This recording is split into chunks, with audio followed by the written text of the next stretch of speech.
হঠাৎ করে খবর পেলাম যে বইমেলা হচ্ছে, তাও আবার নন্দর প্রাঙ্গণে।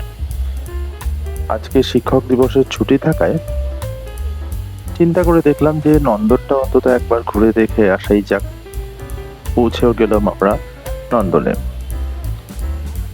প্রথমে খানিকক্ষণ নন্দন প্রেক্ষাগৃহটাকে ভালো করে দেখে আমরা সেখান থেকে পাশেই যে বইমেলা আয়োজন করা হয়েছিল সেখানটাতে চলে গেছিলাম। কিন্তু নন্দনের সামনে সব থেকে আমার নজর কেড়েছিল এই সুন্দর মূর্তিটি। যদিও এটা মূর্তির থেকে কারুকৃতি বলাটা বেশি ভালো হবে।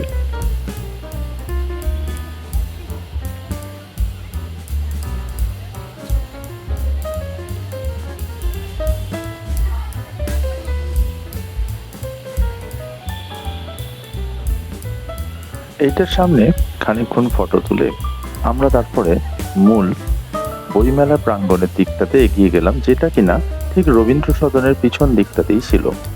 আর এখানে গিয়ে আমরা অবাক, হয়তো স্টল অল্প কয়েকটাই ছিল, কিন্তু বেশ নামি কয়েকটা প্রকাশনী সংস্থার থেকে এখানে কিন্তু স্টল দেওয়া হয়েছিল, যেমন দেশ পাবলিকেশন, আনন্দ পাবলিশার্স, পত্রভারতী, আরো অনেকে। আমি যদিও এই প্রথমবারই এই নন্দন প্রাঙ্গণে এসেছি, তবু এটা দেখে ভালো লাগছিল যে আজকালকার এই ডিজিটাল যুগের জেনারেশনের ছেলে মেয়েদের যে একটা বদনাম আছে যে তারা নাকি একদম বইমুখী নয়, এখানে বেশ কয়েকজন কিন্তু ছিল যারা প্রায় 1000-2000 টাকার উপরেও বই কিন্তু কেনাকাটা করেছিল।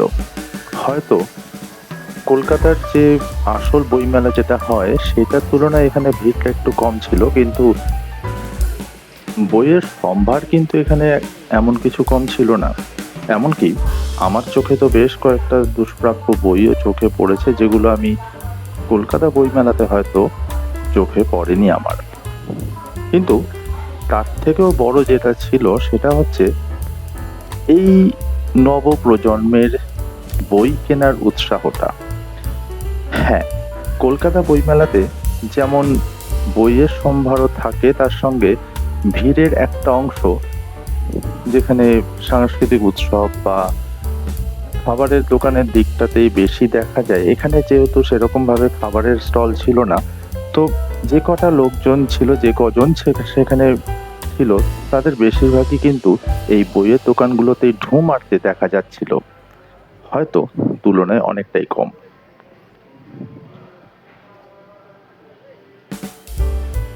আর তার থেকেও বড় যেটা ছিল সেটা হচ্ছে এখানে ডিসকাউন্ট। হ্যাঁ, এখানে প্রায় 70% অব্দি ডিসকাউন্ট ছিল, যদিও আমি নিজে পার্সোনালি 70% কোনো বই ডিসকাউন্টের কোনো বই এখানে পাইনি, কিন্তু 40% অব্দি ডিসকাউন্টের বই কিন্তু আমি পেয়েছি। যাতে আমার অন্তত একটা সুবিধা হয়েছে যে বিভিন্ন রকমের বই কেনার যে শখ সেটা অনেকটা কিছুটা পূরণ হয়েছে। জানি না কবে পড়তে পারবো এতগুলো বই, আদৌ এতগুলো বই পড়বো কিনা। তবে আমার সহধর্মিণী যিনি আছেন তিনি কিন্তু বই পড়তে ভীষণ ভালোবাসে, তাই তার উৎসাহেই আরো বেশি করে এই ধরনের বই মেলাতে যাওয়ার ইচ্ছাটা আরো প্রবল হয়ে ওঠে। দেখতেই পাচ্ছেন কত ভিড় আর কত বই। মানুষজন, সে কলেজ পড়ুয়া হোক কিংবা বয়স্করা হোক, তারা সবাই কিন্তু বই কিনতে একেবারে উৎসাহী ছিল, কিনছিল। সব শেষে একটু পার্কে ঘুরে বেড়ানো আর একটু শোভা উপভোগ করা, এইটুকুনি সেরেই আমরা আমাদের এই আজকের ছোট্ট ট্যুরটা শেষ করলাম।